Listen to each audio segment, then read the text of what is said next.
Alright, let's go into 3 new movies from this week. And they're movies apparently. But that's, honestly, that's just where I would end this video right now. If that's how we did things, but sadly we don't. So, let's talk about these 3 things. And let's go ahead and start with Space Jam: A New Legacy, I guess we're calling it. And I will say, if there's one thing that makes me really happy about this movie existing and being out there for everyone to see now, it's that we can finally stop hearing news and whatever else about it potentially existing, and it almost existing. I feel like we first heard about LeBron James was going to be in a Space Jam sequel like a decade ago, or even maybe longer ago.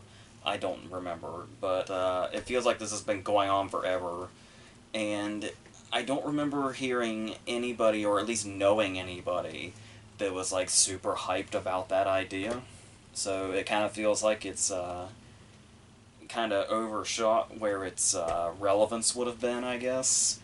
Because there's not really a whole lot of new things you can do with it.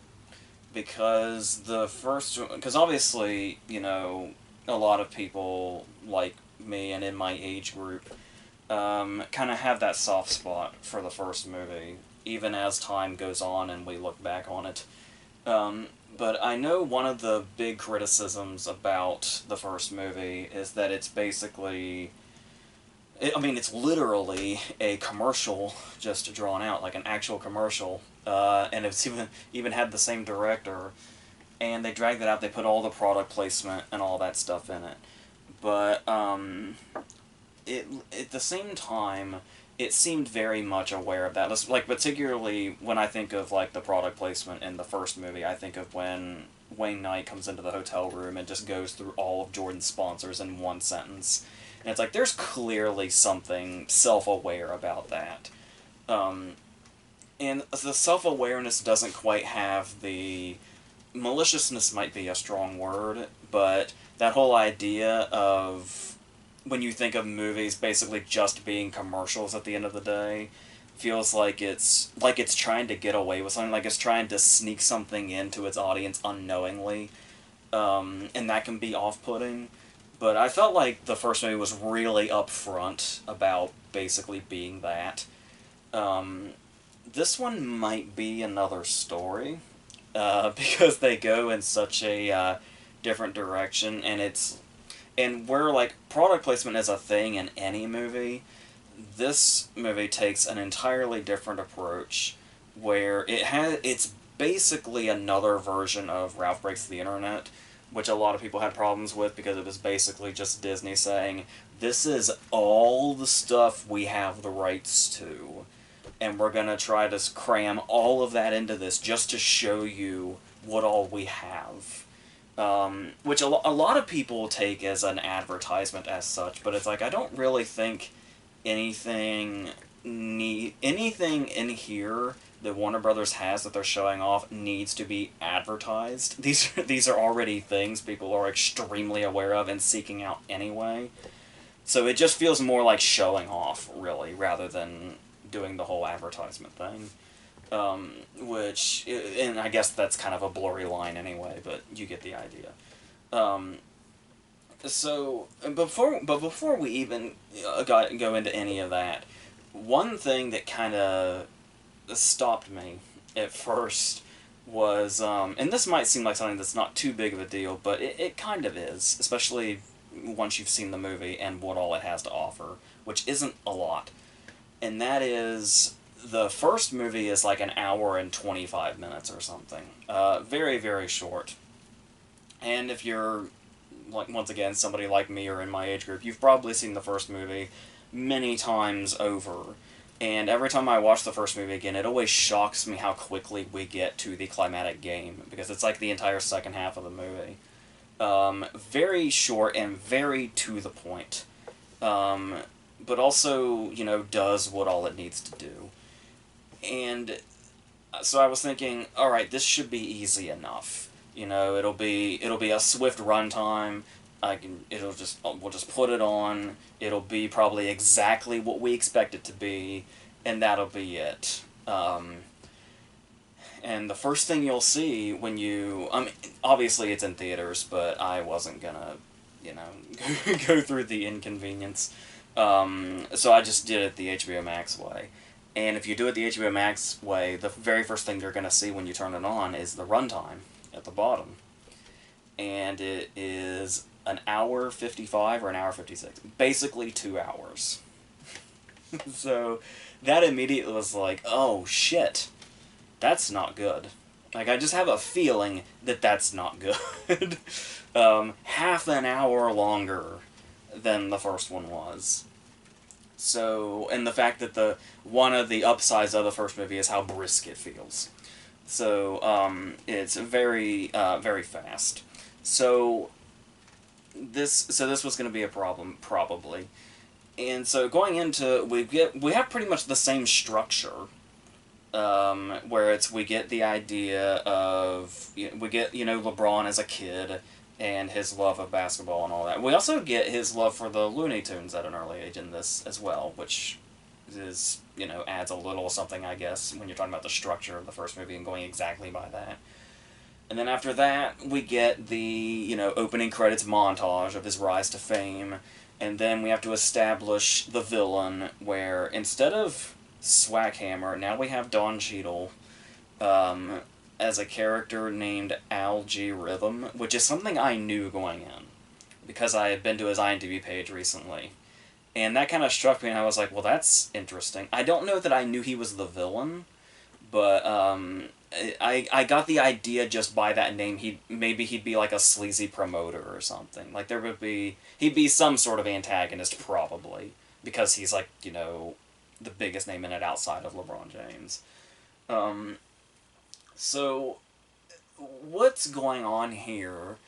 And when I say this is similar to Ralph Breaks the Internet, weirdly enough, and I never thought I'd say this, that doesn't stop at it's just the distributor showing off all of its stuff. Most of the movie is set inside of a computer. And I thought, Al G. Rhythm was just one of those names. Like, it was just a name the character had.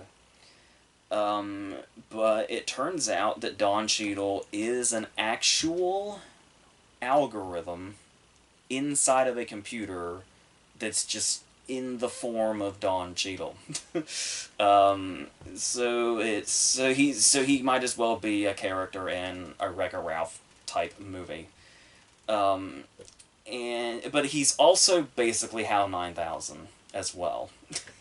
With not the murderous tendencies that Hal had, but like the whole thing of when me and my brother just did that villain video recently, and we talked about how Hal is basically the embodiment of the technology you see now that's feels very intrusive, where it sees everything and it hears everything, and it basically tries to mold the things you see by you to sell you, and that's what Don Cheadle is the thing that does that.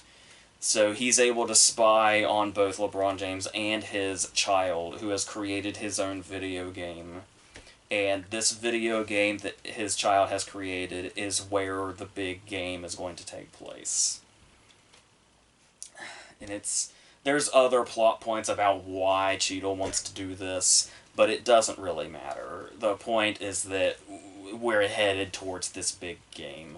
And that's all you really need to know. The big game that's basically turns into... We're talking about Ralph Breaks the Internet and all that, all the properties and stuff like that. There's probably going to be endless comparisons once we get to the second half of the movie to Ready Player One. Up to and including the inclusion of the Iron Giant. And it's one of those where we see all the characters everywhere, before we even get to that, though, they're kind of doing that through the whole movie. Like, that's pretty much what a lot of the movie is just, hey, here's other things you know. Because to the first movie's credit, it was pretty much always about getting to the game. Like, it was like every scene is about making the game happen. Um, and you can kind of say that's what's going on here, but it doesn't have near the. This is so weird to say about Space Jam. It doesn't have the focus of the first Space Jam when you look at it that way. And this is where the bloated runtime comes in. But no, they have to show everything off, so what's happened here is Bugs is the only one left in like a Looney Tune land because everybody else went on. When this whole combining with Warner Brothers happened, all of the tunes wanted to go their separate ways, and Cheadle kind of put that into motion. So all the different tunes are in different Warner Brothers properties that Bugs and LeBron James have to go to individually to gather them. And that might sound like a nice idea and like a fun idea on paper, but when you actually see it play out and they're literally just playing clips of movies that have the Looney Tunes put in them, there's nothing really creative done here. They're just kind of in it, and we're supposed to react and say, oh, I know that movie, so that's great. What a great and clever reference. They're just showing us the movie. So you get stuff like, they find Wile E. Coyote in Fury Road. They find the Grandma and Tweety inside the Matrix. The Rick and Morty's in there somewhere, which just felt like pandering. Game of Thrones, obviously, is going to be mentioned throughout. They find Elmer Fudd and Sylvester in the second Austin Powers movie, with Elmer Fudd being Mini-Me, and in kind of a funny twist on that, Sylvester is Mr. Bigglesworth and his hair's gone.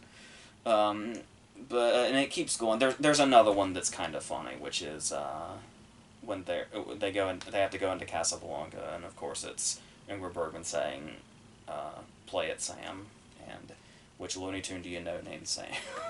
So there is that, and there's something where they do a little bit on the Matrix, where it's of course it's the fucking opening scene of the Matrix.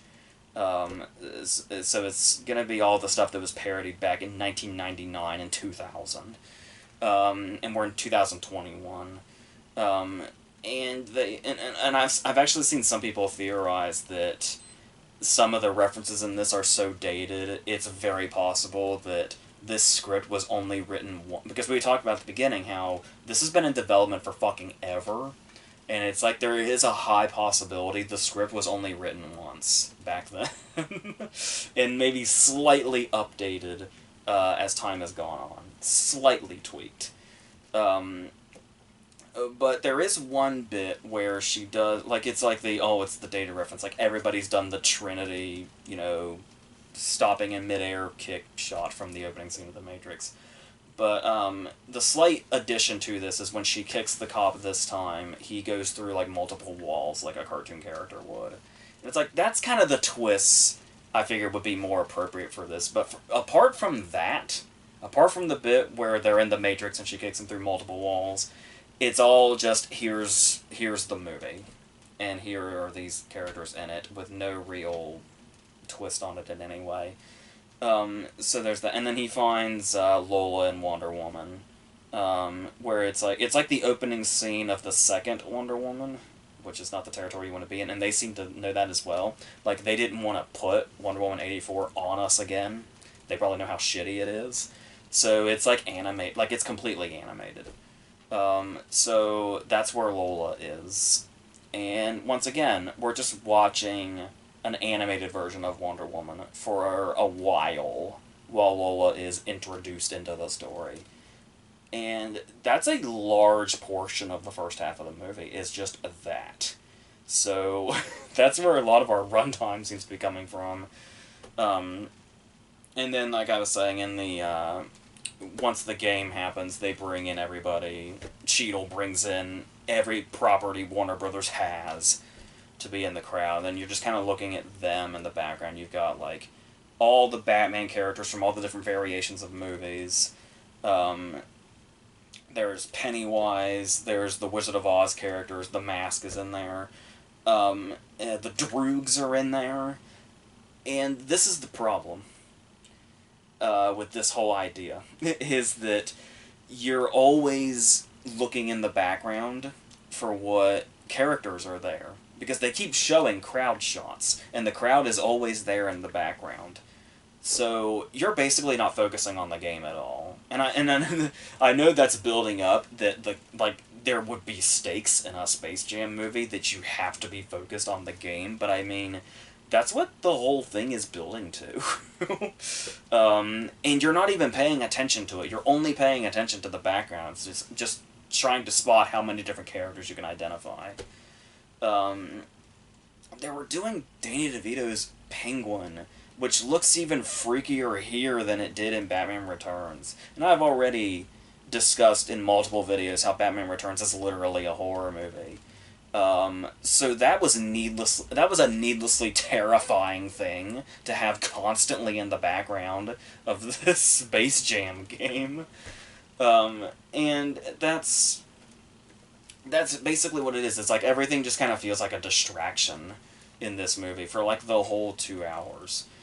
And there's even stuff like well, I've talked before when I did a Space Jam Looney Tunes Back in Action video like years and years ago, and I talked about how one thing I don't like about the first movie is how it's so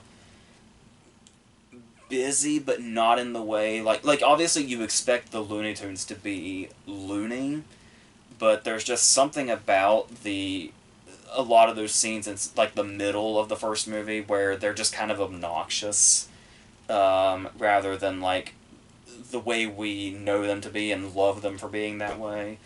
It's just like chaos for the sake of chaos, and they take that up to 11 in this. Of course, there's just that middle portion where there's nothing to do apparently. So it's like, just let the Looney Tunes be loony, but at least in the first movie, it was that, like, just that, and Jordan like kind of playing off that and reacting to it and stuff like that. Here, that whole section is done like with a montage with like music over it and everything, which is significantly worse than just being obnoxious by itself. Now they're obnoxious, but in montage form. But nothing is like... It's all still there. Like, nothing is lost in the obnoxious department. It just happens to have music over it now. So there's that. To make it feel more modern. I don't know. I think that's the vibe the music's going for, but it's just there in the background, so whatever. Another big change that they make is, for the first half of the movie, when LeBron James goes into just the other world, or whatever you want to call it. They have a name for it, I don't remember what it is. The server verse or something like that. Because I would think, and maybe some people might see this as an upside, depending on how they felt about the first movie, I don't know, but I kind of think a lot of the point of the first movie is that it's Michael Jordan as Michael Jordan, like his human, real, live-action form amongst the chaos. But for the entire first half of the movie, LeBron James is also animated. And I wasn't expecting that. And as I was watching that also, I was like, so there's not really much to... It's sort of like those straight-to-video movies, like those straight-to-video sequels to animated movies that put real people in them, like when, like that Surf's Up movie that had wrestlers in it, or I think wrestlers have done that in multiple animated movies. It just kind of feels like one of those. It doesn't have the novelty of it actually being him in his human form, or his live-action form, whatever you want to call it. And it felt even more pointless than it already did. But it's... And in this, once it gets to the game, Cheadle's like, okay, now you can have your human form or whatever. Just because it's a Space Jam movie, I guess. I don't remember his reasoning. It doesn't matter. It's Space Jam. It doesn't matter, I guess, in the long run. But I mean, they find like maybe there was like one bit of a joke being that he's, going by the rules. I mean, that was the whole thing also, was Jordan was in live action form, but he was also kind of going by the rules of Looney Tune Land. Kind of like Wayne Knight was doing the same thing, like when they, like, inflated him. Um, but obviously he's in these rules now, but he's animated, so there's not really anything that stands out about it. So the only thing that really stood out to me was something really brief, where it was when obviously he's got his beard, um, and at one point when all, like, Bugs is doing his whole introduction and doing all the shit that he does, he covers him in shaving cream and then takes a blade and takes all the cream off, and when all the shaving cream is off his face, he still has the beard. That was funny to me. So that's about as much as I got out of, he's also animated and has to play by the, Looney Tune rules or whatever. Like their Looney Tune physics or whatever you want to call it. Which, like I said, feels like nothing special when he's also animated. So, whatever, I guess. And as far as, like, dated jokes, there is stuff like, there's an MC Hammer joke where Bugs is doing that whole thing. That's a case where you can kind of be like, also, this probably was written like 20 years ago, and that's, while they were doing certain things to tweak it and update it, particularly some of the movies they chose, like Fury Road or whatever, some jokes stayed for some reason. I don't know, because that's another thing, too, is you have to wonder exactly who the crowd is. And I do get the sense that they were trying to, like consider, the Matrix jokes, or the fact that the Droogs are hanging out at the game. It's almost like they were trying to find a middle ground, where it was like, we have to have, we want it to be for kids now, but we also want to acknowledge the fact that the people that grew up with the first movie are now 25 years older. And they will be watching this also, maybe, probably. It's, given that you can, like, immediately watch it streaming, more people will probably see it than probably would have without that. Because you can do, morbid curiosity better that way. So you want to hit that crowd as well, which I guess is where a lot of that stuff comes in. But it still ends up being this really weird mixture. Like, it's not like the Shrek mixture, where it's almost seamless, where the adult audience and the, kid-friendly jokes lie. They found, like, a perfect balance when you're talking about, like, the Shrek way of doing it or something, just for one of the main examples. But this one is, like, clear cut down the middle. You're like, well, that's extremely childish, and then that's a little too mature for most people that would probably be watching this. So, I don't know.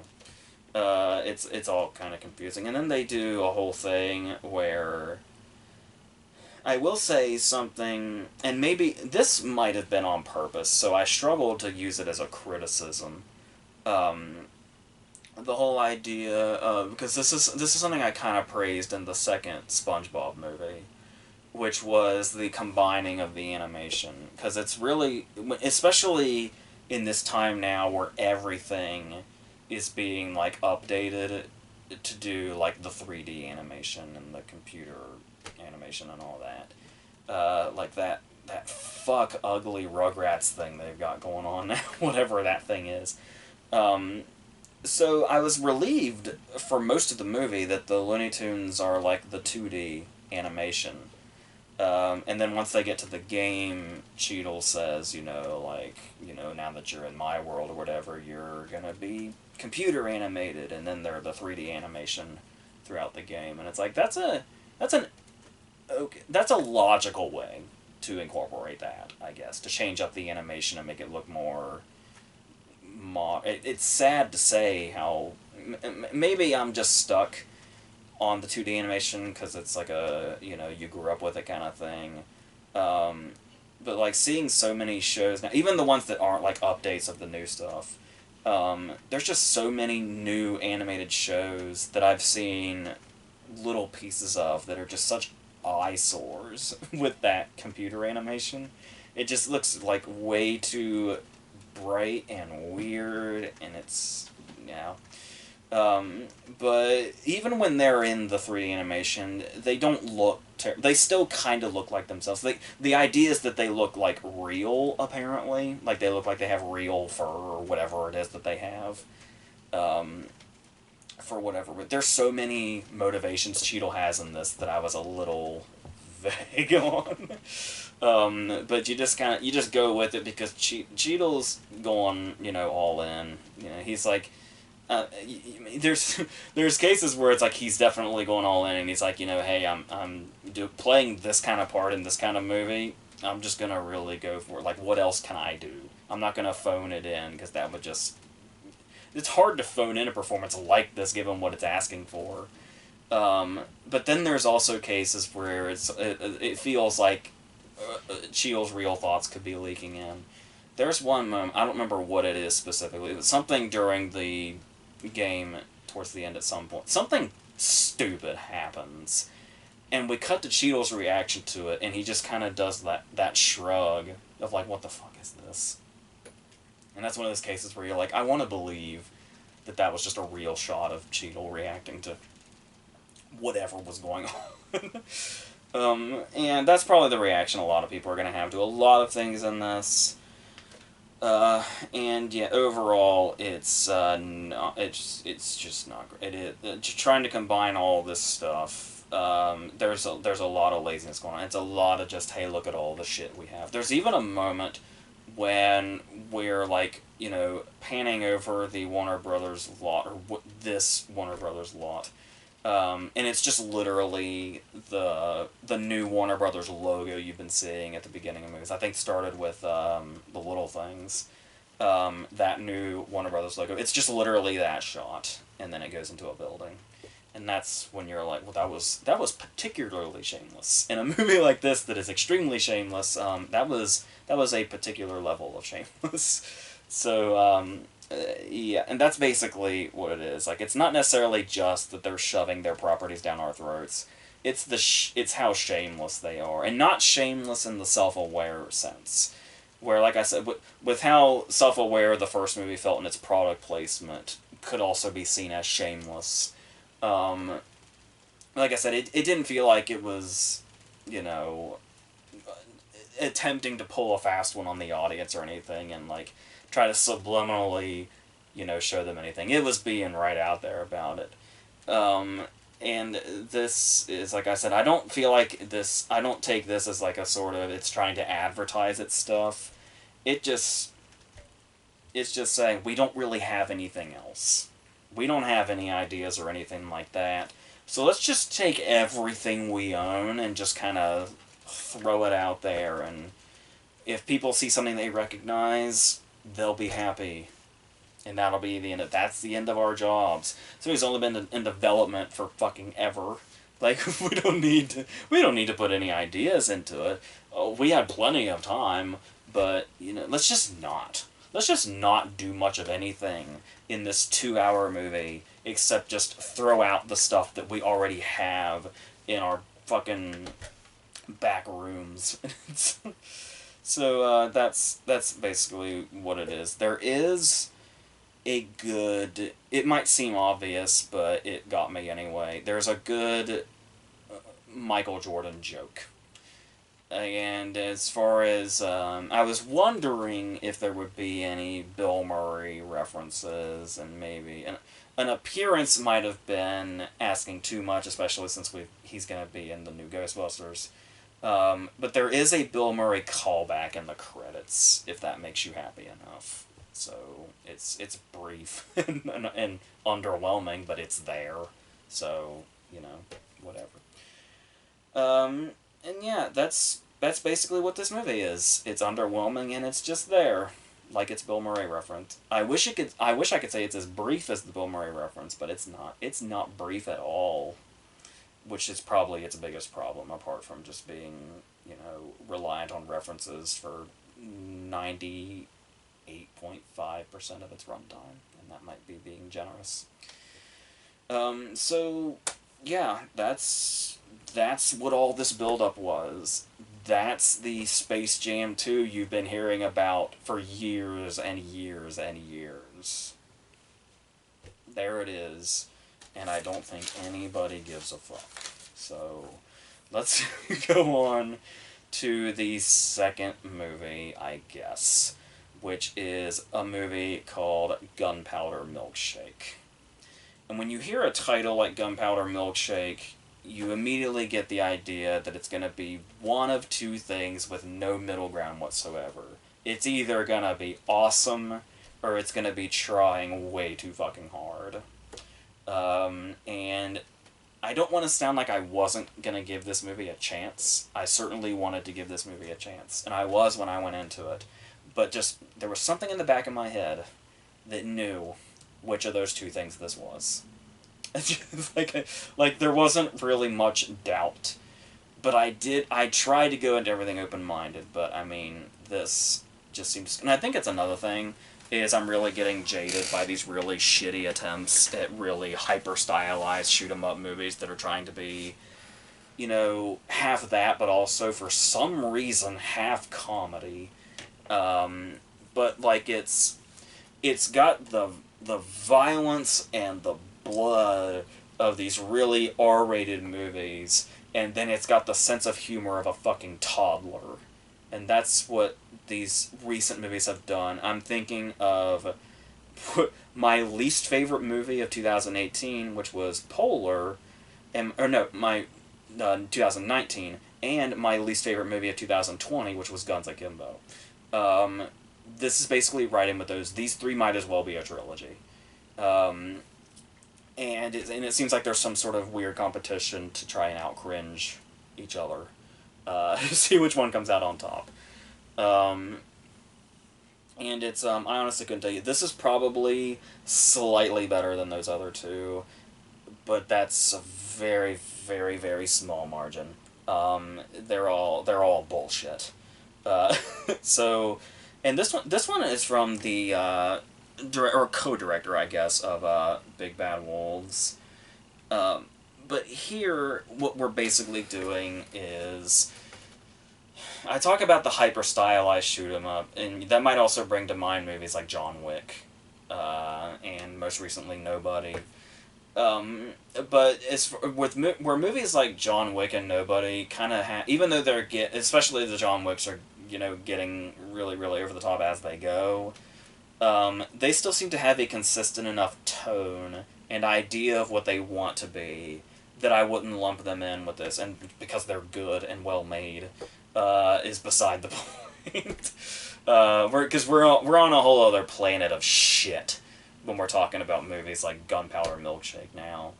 And it's one of those movies where, like, let's just do a quick, because if we're talking about being derivative, which this obviously is, I just want to get it out of the way, so we're not dwelling on it. I'll just run down some of the movies I mentioned here that this is clearly either ripping off or feels like.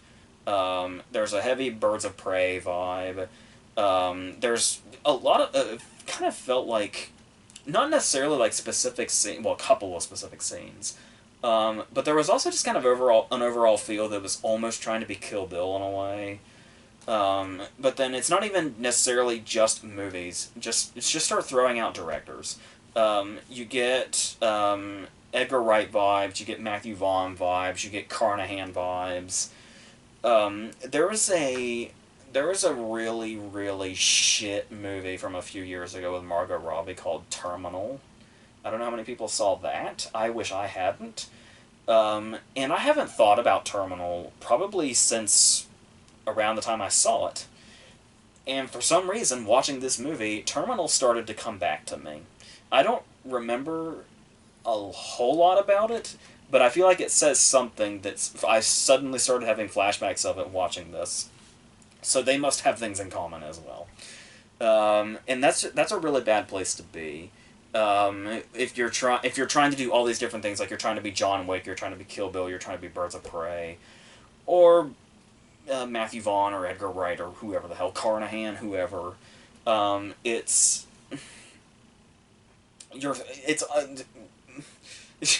It's frustrating.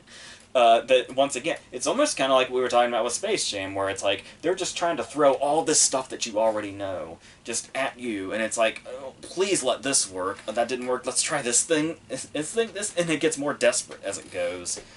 And it's one of those movies. It's just trying to be so super cool about it. It's got all the neon lighting. It's got, you know, the quick editing. It's got the dialogue that thinks it's so clever. I'm pretty sure a child wrote this, honestly. And then you've got Karen Gillan at the center of it. And Karen Gillan is getting especially frustrating because when she was kind of first coming into the spotlight, when she was in like the first Guardians and Oculus and stuff like that, I said frequently, wow, that is a terrible actress. She's one of the worst actresses working right now. And then Guardians 2 came out, and Nebula ended up being like one of my favorite characters in it. And I was like, oh, I think I'm kind of turning around on Karen Gillan here. And, you know, she's perfectly fine in the Jumanji movies. It's like, all right, I think I dig Karen Gillan now. All right, we're good. We've come full circle now that we're at Gunpowder Milkshake. I do. There's, and I'm not entirely sure that it's her by herself, because the writing's not doing anybody any favors. The direction is certainly not doing anybody any favors. But it's like, it's so funny that this movie's trying to be so lively and like so, you know, stylized about itself.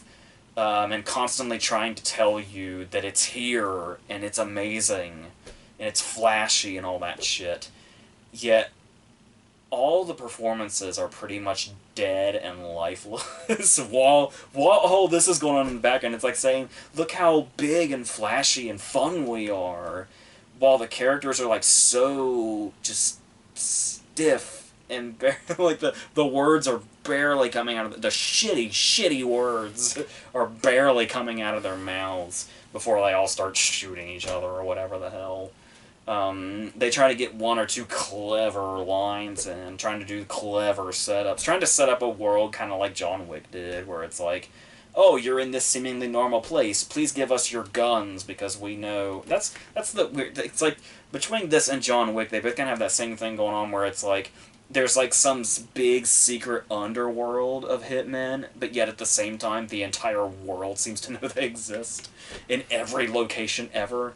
So it's like it's not even necessarily a secret world of assassins underneath a real world. It's literally just, this is a world of assassins, the end. There's no above or below. It's just all that.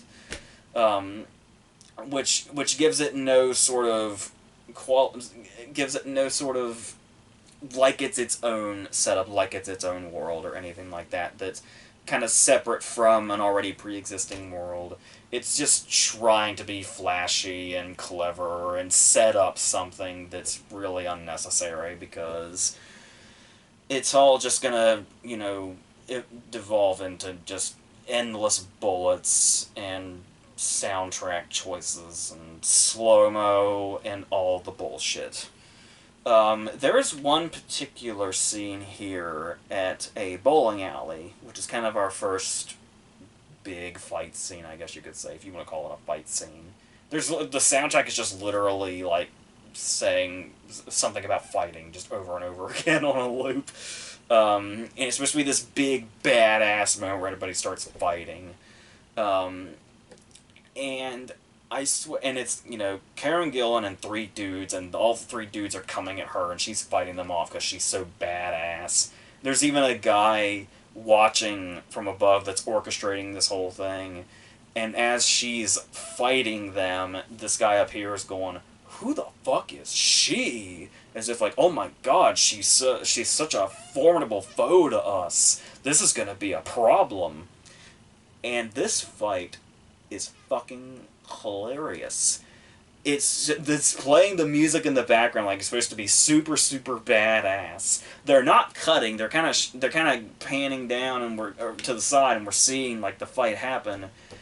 But there's so many like no contact hits, and everybody's moving like they have a stick up their ass. I don't know who choreographed this shit. I've been bashing the fight scenes in Loki, the Loki series. Very similar things going on here. And I have no idea how that got past anybody. It's like, there's real people in this. Paul Giamatti is in this. You got Paul Giamatti in this movie, and you're not even making the hits look like they're making contact. This, you are shameful. You should be embarrassed. You should be humiliated by this. You should be humiliated that somehow this fight scene is now, like, like, this is on Netflix now. Like, everybody's seeing this. Does that not embarrass you, whoever made this? I don't know. But, and as far as the action goes, it only gets mildly better. And it does get to a point to where I got kind of frustrated all over again, because by the time we reach what appears to be a climatic showdown in, like, a library, there's a lot of guns. This is where I was getting, like, kind of heavy. It was sort of like, it looked like a John Wick setting, but with, like, Matthew Vaughn's direction. And there's just so many, like, by the time I was just done with the movie at this point. It's like this, it's just endless scenes of bullets flying and people shooting and characters we don't know dying and just kind of flying off or whatever. And this just goes on and on and on. And it's like, well, at least it's better choreographed than, like, a bowling alley scene or something. And it's like, and it's a climatic showdown and all that. And then, when this scene ended, I realized that this isn't even the fucking climax. There's still, like, 25 minutes left. So that's where we are on a pacing level. So it feels really, really long. It's about the same length as Space Jam was. It's like an hour 50 something. That's basically 2 hours. And it's...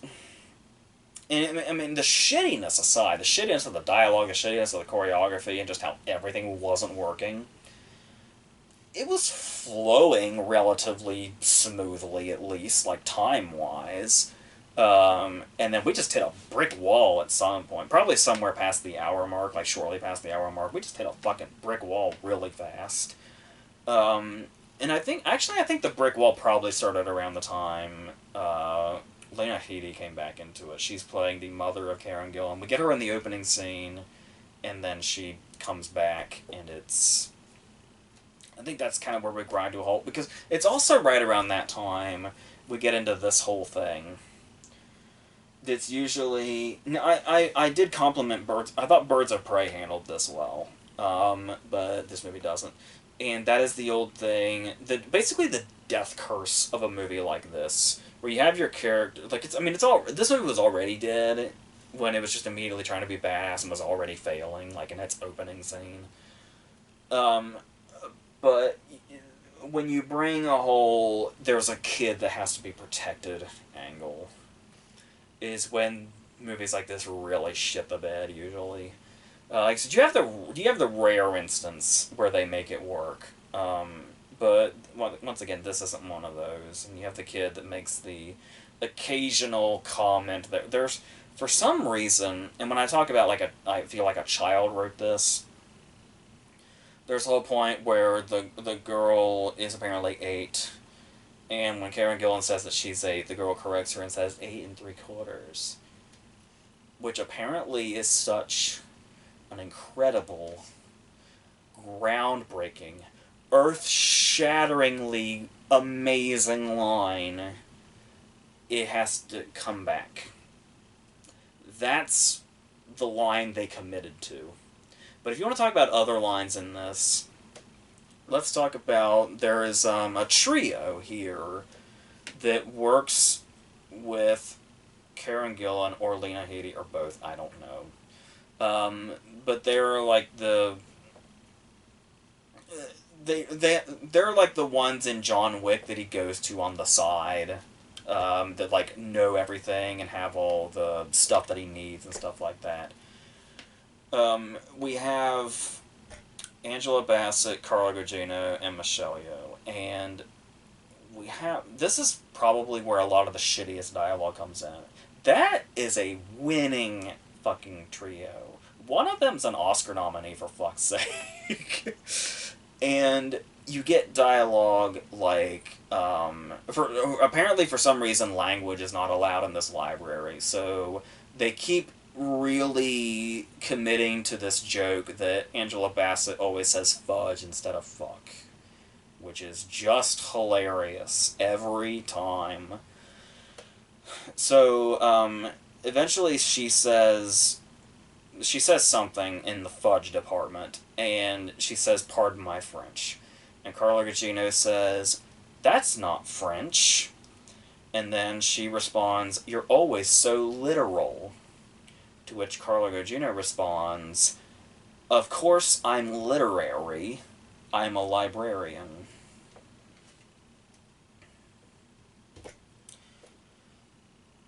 Scripts like this are read by people, given millions of dollars, made,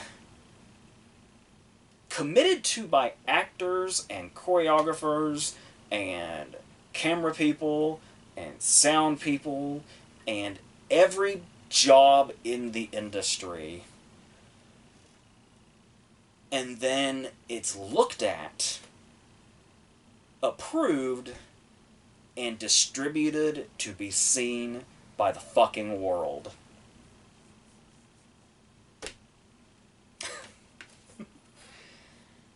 I don't know. This is my favorite industry, and also sometimes probably the worst industry ever. The worst legal industry ever, we'll say. So, yeah. Alright. Is there fucking even anything else? There's another action scene where, and I know this is the kind of movie where it's like, you know, and once again, like, I've talked about this before, I get backed into a corner sometimes. I went into this whole thing when we were talking about Fast 9, whatever the fuck you want to call that, where it's like, when do you argue for logic, and when do you argue for know the kind of movie you're going into? And usually it just depends on whether you love or hate the movie. Whether you're biased towards it for better or worse. And so, yeah, I suppose the movie sets up immediately that it's going to try to be, you know, really over the top and not to be taken seriously and stuff like that. But when you hate the movie, you start to notice things. And I guess that's the job of a movie that's, you know, intentionally super, super over the top or stylized or whatever, is to make you not care about that shit. If you do start to care about it, the movie's not doing its job, apparently, for you individually anyway. So I'm watching this scene where this doctor who works for the villain is, he of the godlike voice, Ralph Ineson, who's completely wasted here. Not used to his potential in any way whatsoever. He's barely fucking in it. But he's like the main villain who's going after her because his son was killed in like the crossfire of some, you know, fuck up she did or whatever. And it's... The doctor has numbed her arms so that Ralph Ineson's guys can come in and kill her. The guys that she failed to kill at the bowling alley. That fucking wonderful scene. And this is basically just a continuation of that shit. So I was actually going to this scene like, alright, this actually should be interesting. How is she gonna fight 3 dudes with no use of her arms? They are just dead at her sides. I was like, okay. But the thing was you could already sense the stupidity of this scene, I guess, going in, because it's like, there's tension, because the 3 guys are coming, and we're cutting back and forth between, oh, how do I handle the position my arms are in now? How am I going to fix this? Cut to the guys walking down the hallway towards the door. And then cut back to her, oh god, what am I going to do? Wait, I think I have a plan. Cut to the 3 guys walking towards the door. Now she's trying to, like, put all this together, put this plan in place with the help of the girl, and say, like, you know, help me do this and help me do this. Cut again. We're ramping up the tension. The guys are getting closer and closer to the door. And then we cut back to her one more time, I think, and she finally gets sorted out what she's going to do, and then we cut back to the three guys, and they just stop. They don't walk in. They don't come in and start shooting.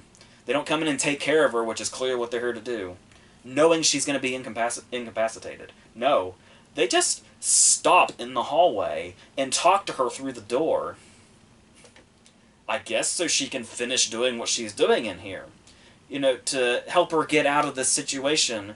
The whole reason she's even in this situation in the first place is to make these guys' jobs easier. That was the whole point. Make her go numb so they can just come in and kill her. They stop at the door and fucking talk to her through the fucking door. And then what she's done here is she has had taped a gun and a knife to her hands. That's what the girl has done to help her. So she goes outside, and she's able to, I guess, I don't know where on the arms the feeling had stopped, where this happened.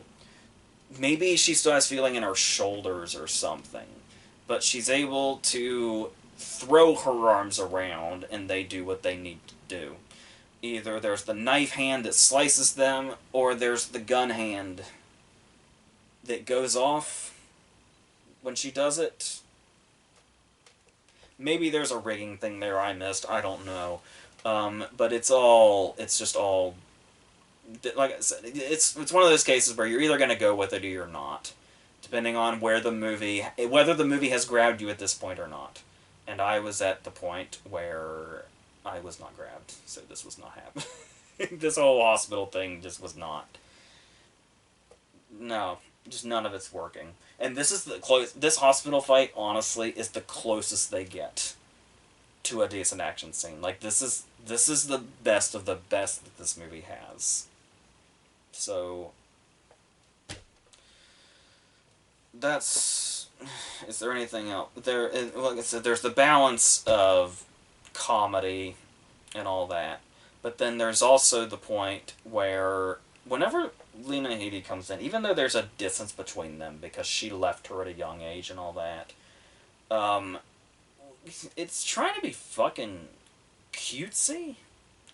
And I don't know if they're trying to do like a, hey, they're both, you know, cold-blooded killers that can do this job or whatever. When they see each other, it's like all sunshine and roses and happy or some shit. And those are moments that are just don't work. Just don't land at all. So, I don't know. The movie thinks it's super badass, though. So, and you know that kind of movie. There's a whole bunch of slow-mo. There's the really obnoxious lighting. Of course, you just... When you have stuff like this, like fucking Atomic Blonde. That whole... Hey, look how great we are because of this long take. They basically... I still blame Atomic Blonde for turning the long take action scene into a fucking parody that's just not impressive anymore. And then Extraction was the fucking nail in the coffin, because you can just see all the fucking fake shit now. But as long as it looks like it's one take, that's apparently some giant accomplishment that makes it look well executed or something. It doesn't anymore. Unless the long take is real, and it's not long to the point of fucking parody, then, you know, whatever. But it's... I don't know. But yeah, what I was going with the Atomic Blonde thing, I haven't slept yet, that's why I'm so all over the place. The Atomic Blonde thing is basically, give it a certain look, and people might eat it up based on that alone. So just make it look super somewhat old-fashioned, and just give it, like, you know, neon lighting, or like pink and blue lighting, or something like that. And you might appease people for a little bit. It's like a cat and a laser pointer, and it's like, but it'll only go on for so long, and then it's like, oh, so this is actually kind of shit, I guess. Okay, but it's, yeah, that's basically what this is. There's did I mention the fucking ringtone that they keep doing over and over again? And it's it's just, if I heard that ringtone one more time, I don't know. Fuck off. Just fuck off the whole movie. It's like we're getting down to just really mundane details now, and even those are annoying. So that's basically what the movie's just fucking annoying, and like I said, just there's nothing new about it. There's nothing cool about it. It just fails at just about everything it's trying to do. So yeah, we'll just leave that at that. So let's end on Escape Room Tournament of Champions. Another sequel I don't know that people were like totally and completely clamoring for, because Escape Room like came and went. I can't remember how successful it was. If it was, it might have been. I don't remember. Because it just came and went. It felt like, at least like it was just seriously like I saw that and then it was gone, kind of thing. So, but there were things I did remember in like a general sense that kind of stood out to me a little bit. But it doesn't really matter if you remember much about the first movie, or if you've even seen the first movie, because you know how there'll be movies that try to hook you with their opening scene, especially movies like this that have like a certain concept going on that just really want to grab you immediately. And they'll do some big first scene, and whether the rest of the movie doesn't live up to it, at least that one scene will stand out. And it'll be like, okay, at least I was pulled in, and I wasn't like immediately tuning out. At least it has that. The entire opening scene of this movie is a full previously on segment. It is literally a whole montage of the entire first movie from beginning to end, and then it shows the title dramatically. That's your hook. Hey, did you see the first movie? Well, here's the first movie. Let's go now. So, I wasn't quite sure how to feel about that, but unlike the other two movies, I was relieved to see this movie is so short. Thank God. It doesn't even break an hour and a half. Such a relief after those last two movies. So, it has that going for it, which means even though they didn't give us an opening, it's pretty much not gonna fuck around, more or less, because it just doesn't have the time. Well, you would think. I did just talk about the Forever Purge recently that had about this amount of time and still fucked around and gave us, like, its previously on segment was the entire first half an hour of the movie. So, already this is at least superior to the Forever Purge in that sense. But going into it, they do set up something interesting that I vaguely remember about the end of the first movie, which was the idea of once they are out of the rooms, and once they're out of the whole, trap, as it were, that this whole thing is, the whole idea of them having to readjust in therapy. Because it's like, everything they see, they're never quite sure, like, is that a clue? Am I still in the game? What is this? There's something interesting there. Like that sort of paranoia of, like, what's real, what isn't, what's, a dream, what's in the real world, all that stuff. And like how are they gonna like that line is just so thinning out and blurred, and it's like even you watching it, even though you've seen all the cliches in the book, there's one scene towards the beginning that's just ends up being a dream sequence, but after enough of this, you kind of think like you could like that's the most obvious fake out this kind of movie can have, but there's honestly a part of you, at least there was to me, that genuinely thought for a second, like, is the movie starting? It feels like it's going to be a dream sequence. We know that's going to be what the payoff is, but a part of me was like, is this happening for real? So they actually do a pretty decent job of setting that up. The whole idea of the characters just not knowing what's what right now. And whether or not they're in the game or not. But then once it gets going, it does kind of have the sense, I probably talked about this in the first movie, where it has, the setup of a Saw movie, basically. Um, but I do think the things that, and while that might seem derivative, and it certainly does feel derivative, especially of the Saw movies to an extent. There is something when I talked about the Saw series like last year.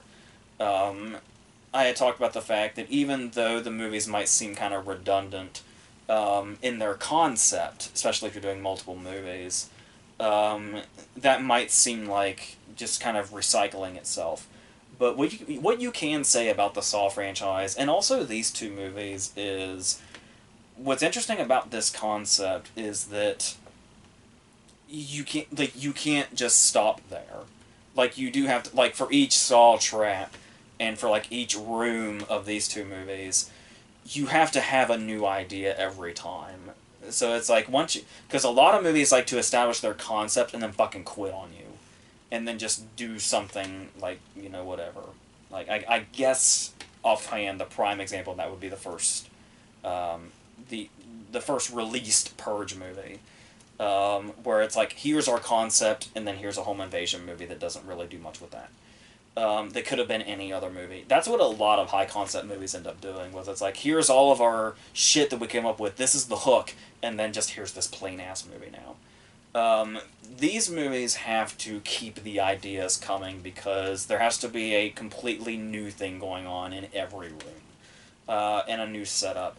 And they do a well enough job that this actually does feel like a continuation. Like, even though my memory of the first movie isn't completely there, I didn't feel like I was necessarily watching, like, everything just being recycled again, and we were going through, like, all the same things. Because obviously the concept is the same, and the going from room to room is the same, but what's going on in there and like what exactly the stakes are and what the object is feels like something different every time, rather than just feeling like just redoing the same movie.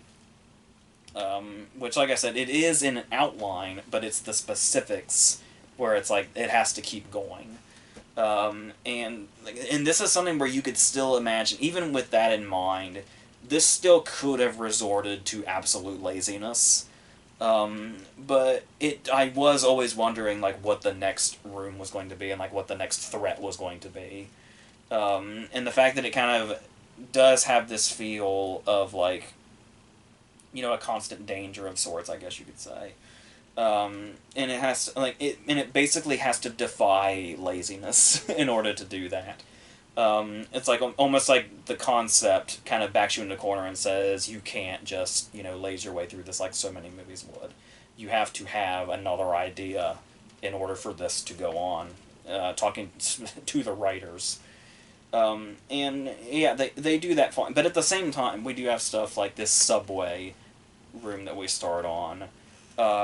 Does feel like it kind of goes on a bit long. And then we do have stuff that we feel like we've seen before, like the threat in the second room is like the laser grids and stuff like that. What we've seen in stuff in like Resident Evil and stuff like that.